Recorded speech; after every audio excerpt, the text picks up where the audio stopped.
The rain had started just before sunset. Soft at first, like a whisper brushing against the earth, but as the sky darkened, it grew heavier like the weight in her chest. Aisha stood under the old bus stop shelter, clutching her phone tightly in her hand. The screen lit up her face every few seconds as she checked the time again. 7:12 p.m. He was supposed to be there at 7. He's just late, she whispered to herself, forcing a small smile. People passed by, some running from the rain, others stepping into buses that came and went. Life moved on around her, but she stayed still, waiting. It had been 3 years since she first met Samir. They weren't strangers for long. What began as casual conversations turned into late-night calls, shared dreams, promises that felt too real to be broken. He used to say, "One day, I'll show up, not just in your messages, but in your life." And tonight was supposed to be that night, the first time they would meet. 7:25 p.m. Aisha typed a message. "Where are you?" She stared at the typing screen, then deleted it. No, he must be on the way. She didn't want to sound desperate. Another raindrop slipped through the broken edge of the shelter and landed on her wrist. She barely noticed. Her mind was somewhere else, replaying his voice, his laughter, the way he made her feel like she mattered. Flashback. "Do you believe in destiny?" Samir had once asked. Aisha smiled through the phone. "I don't know.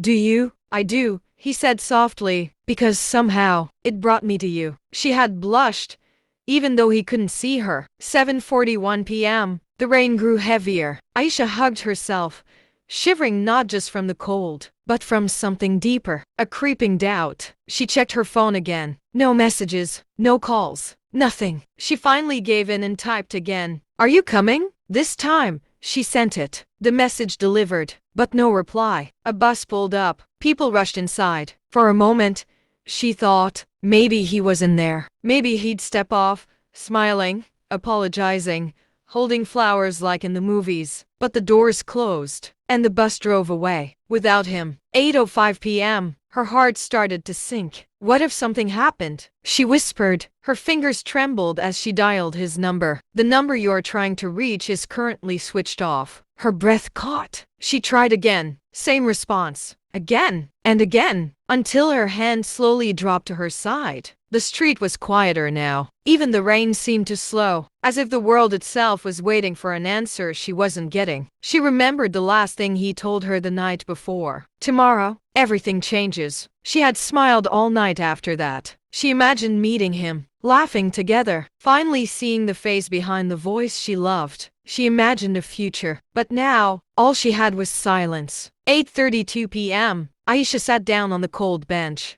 Her clothes were damp, her hair slightly wet, but she didn't care anymore. She stared at her phone, hoping it would light up. It didn't. Tears filled her eyes, but she blinked them away. No, he wouldn't do this. Samir wasn't like that. He cared. He promised. Another flashback hit her. "Even if the whole world leaves you, I won't," he had said. She believed him. Every word. 9:10 p.m. The streetlights flickered. The last bus of the evening arrived, then left. Aisha was now completely alone. Her hope slowly breaking into pieces. Finally, her phone buzzed. Her heart jumped. She grabbed it instantly. But the name on the screen wasn't his. It was an unknown number. She hesitated, then answered. "Hello?" There was a pause. Then a voice, calm, unfamiliar. "Is this Aisha?" "Yes."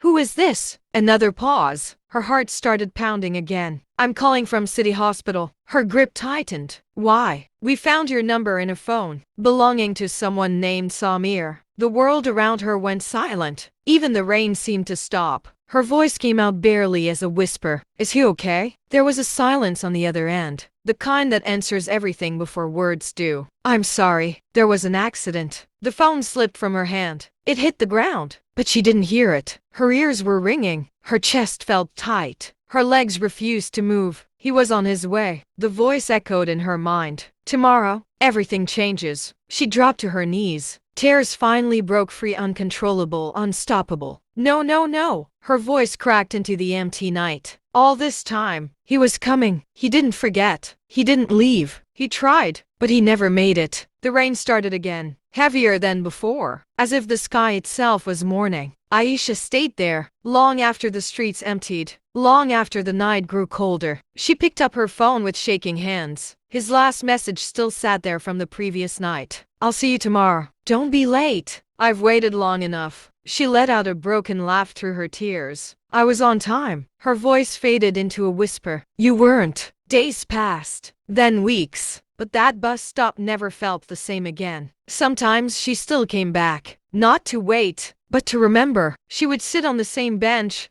watching people come and go, watching stories begin and end, because love doesn't always get a happy ending. Sometimes, it just gets a moment, a promise, a what if, and a place where someone once waited, but the one they loved never came.